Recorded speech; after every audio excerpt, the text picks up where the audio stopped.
Welcome to the Office of the State Auditor 2023 Legislative Update. Today we'll review a few of the bills adopted in the past legislative session that affect local governments. This video will focus on how these adopted bills affect local government entities and will explain what changes have been made to various reference materials that the Office of the State Auditor provides to local governments. HB 22, Local District Amendments, and HB 77, Local District Revisions, were two sister bills that were passed during the 2023 legislative session. Together, they replaced the term local district with the term special district throughout the Utah State Code. As a result of these bills being passed, all districts who previously have been referred to and categorized as local districts will be referred to and categorized as special districts. The term special district and the entities it describes will remain separate entity types from special service districts. This was a name change for local districts with no change to the structure and reporting requirements of the now special districts. As a result of these changes, all instances of the term local district within the Uniform Accounting Manual, the Little Manual, the Self-Evaluation Form, the Agreed Upon Procedures Guide, and the Reporting Requirements Manuals have been updated to special district.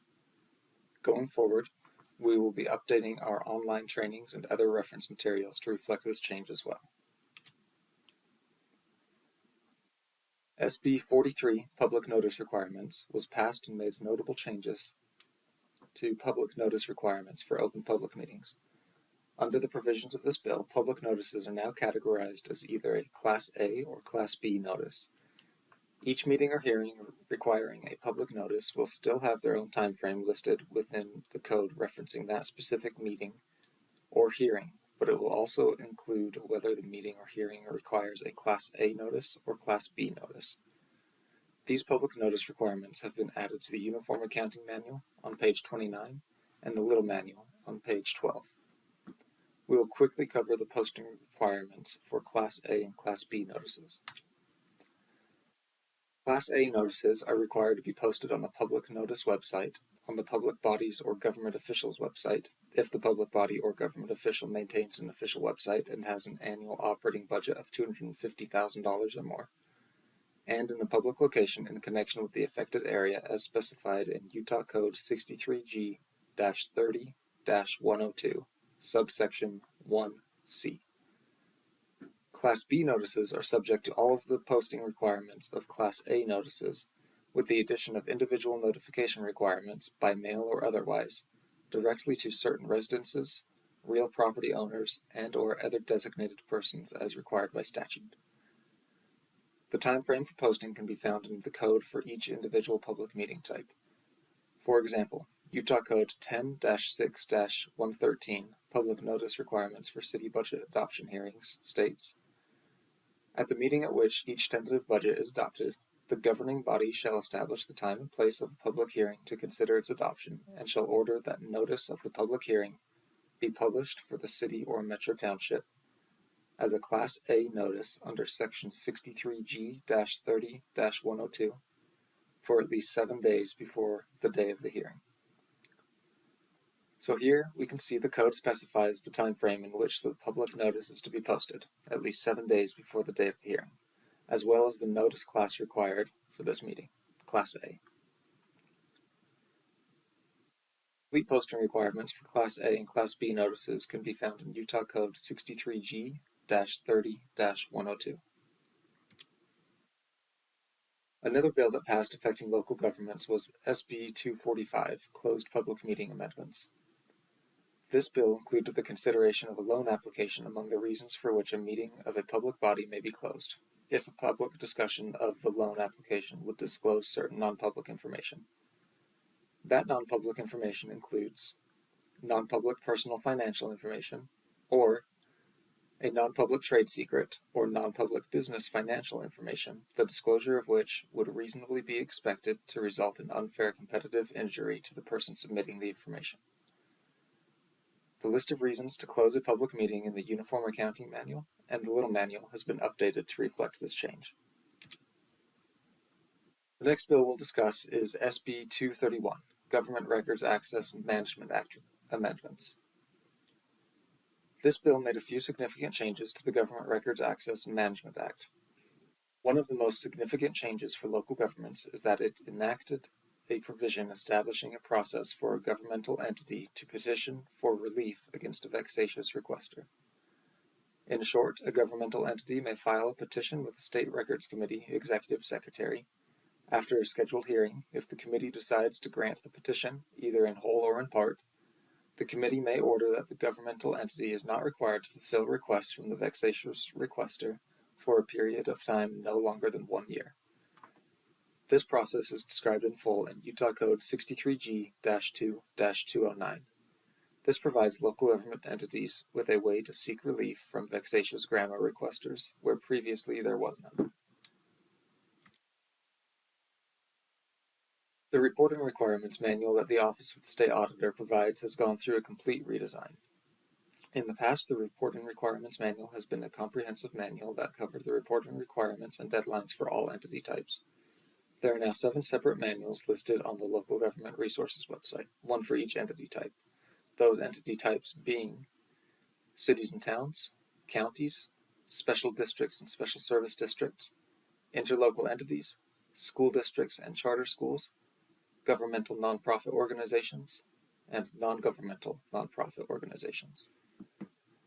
Each manual has a one-page grid outlining the reports each entity is required to submit, the state office the reports are to be submitted to, the website where each report is to be submitted, and the deadline for submission.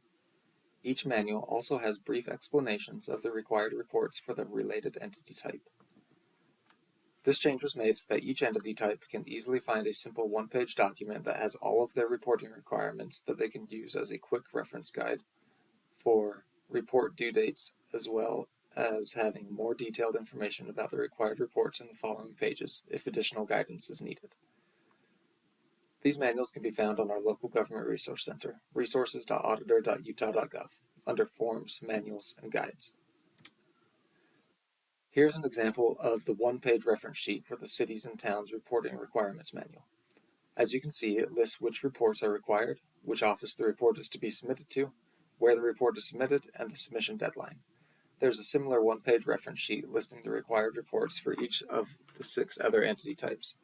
Explanations of each required report and general report requirements are found on the pages following the quick reference sheet and serve to provide more specific information about each required report. The Agreed Upon Procedures Guide, or AUP, has been updated for 2023 with 5 new questions to check compliance with Utah Code 10-3-301, subsection 7, and 63D-2-103. The new questions are: 22. Verify that the mayor of the municipality does not also serve as the municipal recorder or treasurer. 23. Verify that the recorder of the municipality does not also serve as the municipal treasurer. 24.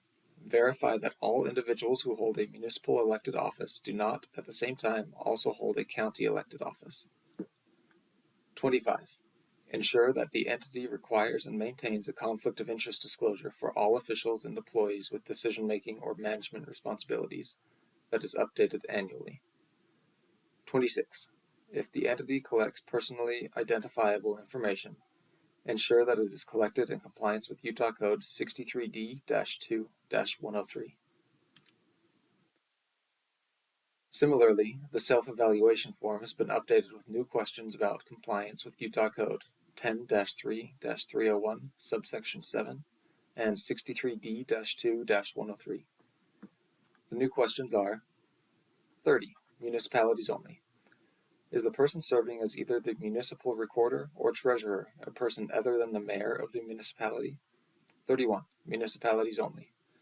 Are the recorder and treasurer of the municipality separate people? 32.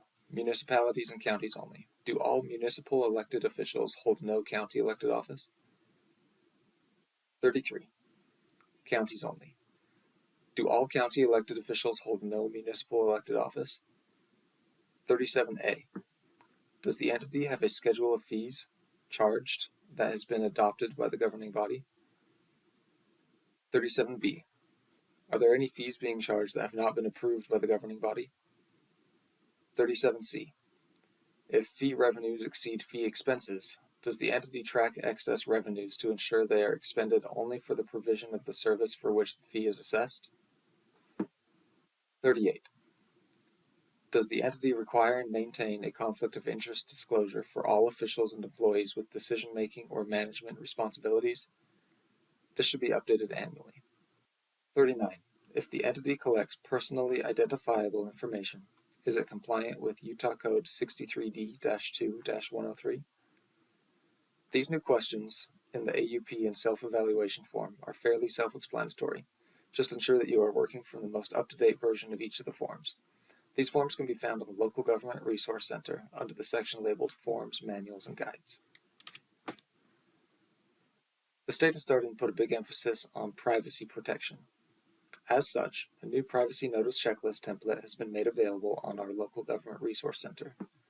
Entities can use this privacy checklist to verify that their privacy policy is in compliance with Utah Code 63D-2-103, help update an existing non-compliant privacy policy, or create a new privacy policy that conforms to statutory requirements and best practices. The new privacy notice checklist is found on the resources.auditor.utah.gov website under Explanations, Templates, and Checklists, then Templates, and is labeled Personally Identifiable Information PII Privacy Checklist.